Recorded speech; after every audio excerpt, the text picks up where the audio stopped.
જય શ્રી કૃષ્ણ, જય દ્વારકાધીશ મિત્રો. આજે આપણે અધ્યાય 18નો 25મો શ્લોક સમજીશું.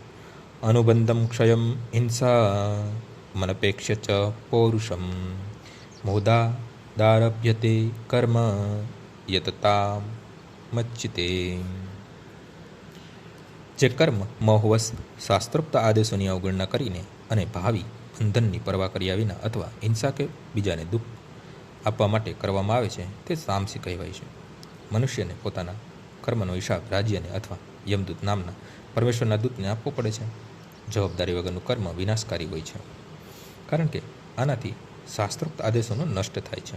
તે ઘણું ખરું હિંસા પર આધારિત હોય છે તથા અન્ય જીવોને દુઃખદાયક હોય છે. આવું બેજવાબદાર કર્મ પોતાના અનુભવના આધારે કરાય છે. આ મોહ કહેવાય છે અને આવા બધા મોહગ્રસ્ત કર્મ તમોગુણના પરિણામે થતા હોય છે. આજનો શ્લોક અહીં પૂર્ણ થાય છે. આવતીકાલે ફરીથી સવારે 6 વાગ્યે મળીશું. જય શ્રી કૃષ્ણ. શ્રી રામ શ્રી રામ